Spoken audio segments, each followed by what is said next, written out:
Hey everyone, this is Anna, and today I'm going to be talking about what success will look like for my no-buy year.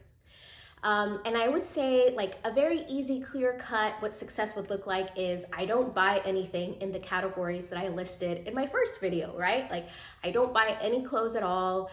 I don't buy any books at all. I don't buy any fashion adjacent things like accessories, jewelry, etc.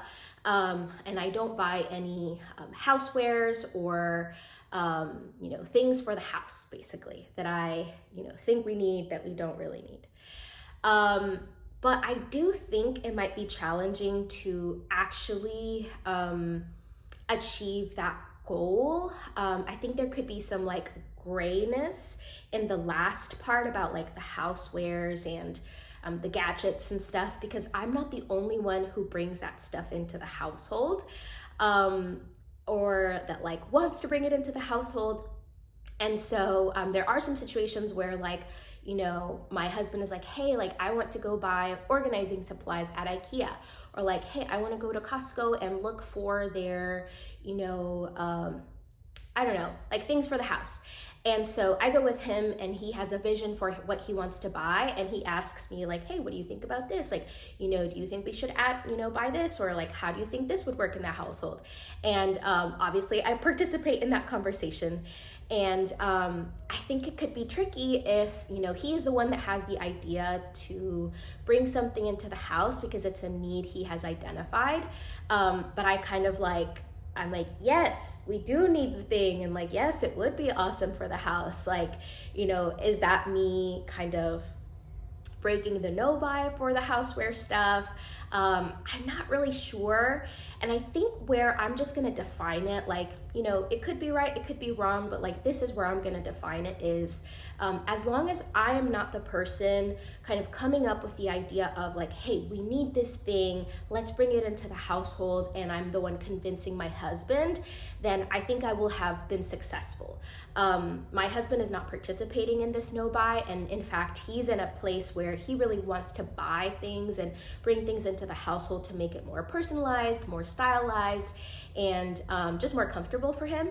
And so he like actively wants to bring more stuff in while I'm like, maybe like let's not buy as much stuff right now. And so it's a little bit tricky.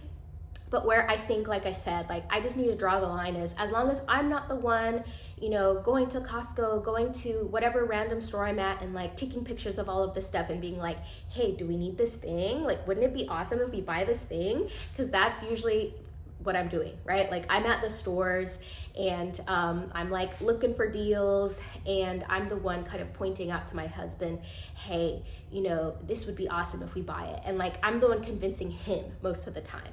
And so as long as I'm not the one doing that, and he is the one identifying the need, just based on his experience in our household, and he's going out and buying it, or maybe he's asking me for my opinion, like, do you like this one or this one? Or, hey, come with me to the store and help me pick the thing that I want to buy.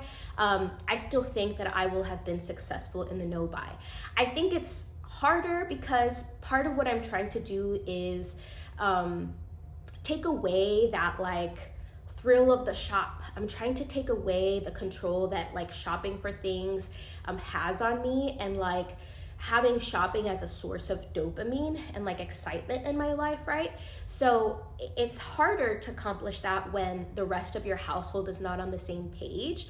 But I still think that it might be good practice for me actually to, like I said, not be the one bringing stuff in, not being the one convincing my spouse to buy the things, but still participating in the conversations about adding things to the household, and maybe bringing a different narrative that we usually don't consider of like, hey, actually, could we live without it? Do we need to buy it right now? Or is there something else that we already have at the house that we could use instead? So that's the sort of thing I'm gonna be trying to do. And I think, as the months go on, I'll decide, whether this has been like clear enough definition of success or not. Maybe the gray area is just gonna be too tricky. It's gonna be really hard to differentiate whether I'm being successful or not, but I don't think I'm gonna know until I'm in the middle of it, you know what I mean? So that's kind of how I'm defining success with the trickier section, which is the houseware stuff. And for the other sections, I am fully in control of my purchases for my clothing, my purchases for my fashion, etc., my books, etc. So I feel like very, confident that I'll be able to define success in those categories. In my first video, I had mentioned that I will give myself a $200 budget for maternity related like clothing things that I might need.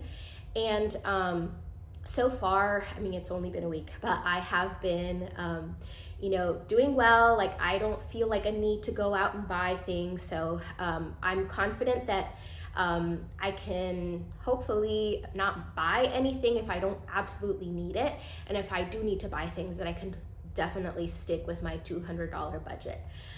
One thing that I am considering purchasing this time around that I didn't last time around is a belly band for support of your abdomen after you give birth. I didn't do that with the first child, and I am considering buying that, but that would fall within my clothing budget. It's not necessarily a clothing item, but it's like clothing adjacent. It's not fashion, but it's like clothing adjacent, and I would fit that within my $200 budget.